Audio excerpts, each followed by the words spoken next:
From day one, I've said I'm innocent. I know I'm innocent. I know I didn't do anything wrong. My teammates know I didn't do anything wrong. And probably 99% of the fans in Singapore know that I probably didn't do anything wrong.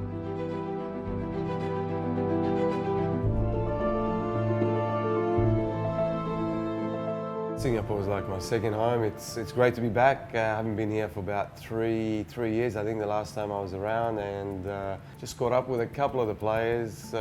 Not too many of them, obviously, with the pandemic and the time things are happening at the moment. Looking back to the Malaysia Cup days, you played for Singapore in 1990, 93 and 94. What's your best memory from those stints? 1990, obviously, it's the start of my I shouldn't say vacation, but it's the start of my career here in Asia. I was very young. I think I was 21, 22 years old. It was a wonderful time to be playing football in Singapore. There was a lot of fanfare. I had a pretty good year. We lost the Malaysia Cup final that year, so that was a bit of a downer for me. In 93, in the so-called Dream Team collection of Fandi, Malik, Sundram, myself, Alistair, and the list goes on.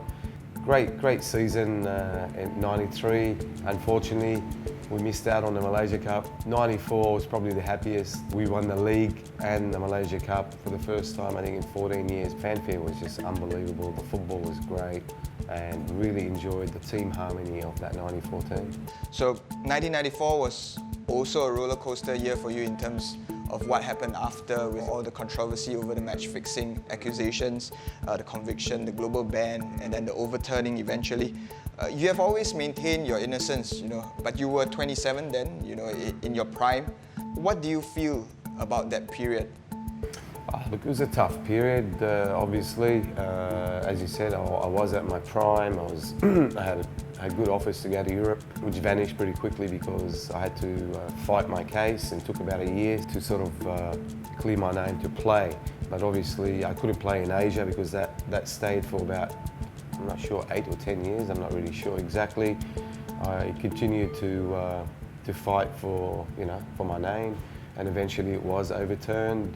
Missed out on playing longer, maybe more in Asia, but went back home and played another 4 or 5 years. Played for my national team once again. So, who wouldn't be angry with the situation at first? Of course, I was very shocked and surprised, and didn't really know what hit me and what was all about. From day one, I said I'm innocent. I know I'm innocent. I know I didn't do anything wrong. My teammates know I didn't do anything wrong. And probably 99% of the fans in Singapore know that I probably didn't do anything wrong. So I got fined for it, banned for it, and obviously I've just got to leave all that behind. I know it might be surprised, but it's just my faith, the way I believe. I believe in my faith. You got to forgive. You don't forget what happened, but you got to forgive. You got to forgive people and just get on with your life.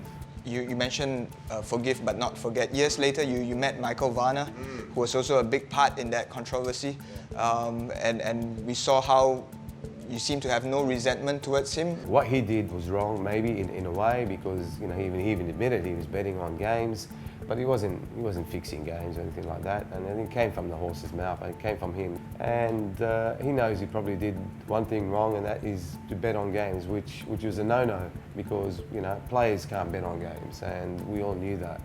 But the fixing of matches, I don't like that, because that never happened in my team, especially with me or with him, and he even said that. You're back in Singapore, you'll be involved in the Singapore Premier League. We know you have been following Singapore football, so any players from the Singapore Premier League, especially the local ones, who excite you?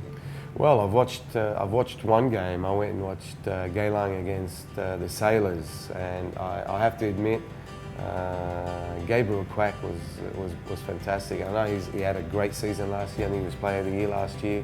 I got the opportunity to meet up with Gabriel in the national team in a camp. Saw him then, and I've seen him now, and I can see the improvement, the hunger. I think the excitement that he's got.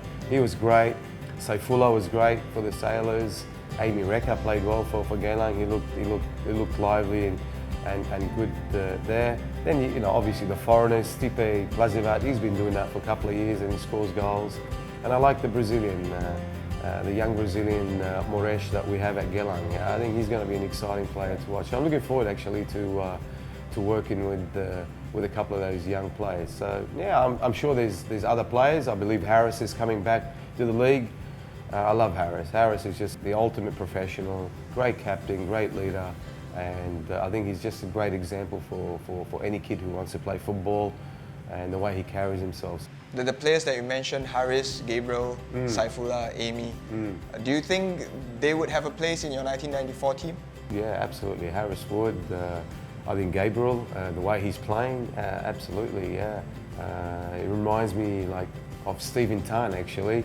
It's just that pace and that guile, the speed that he's got, and you know, scores some wonderful goals. And yeah, look, there's some good players over the years, but definitely Harris can play anywhere, I think, on the field, you know. Defensively, he can play in midfield.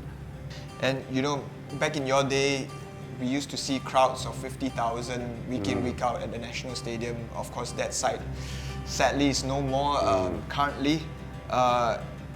What do you have to say to the current crop of players or even to local fans? I'd love to see all the fans, you know, embrace the players. I give them more recognition. I think they deserve more recognitions for what they do, and bring more excitement and passion to the game and to the competition. And that's what's lacking, I think, at the moment. I really feel sorry for them because they do work hard, and some really good players, which a lot of people don't see. They only hear and see what we did 25 or 30 years ago, or the next crop 20 years ago, but it's the current crop you want to be going up there and supporting and you know, and give them that recognition that they deserve. Get all the club fans back in the stadiums and make it an exciting competition.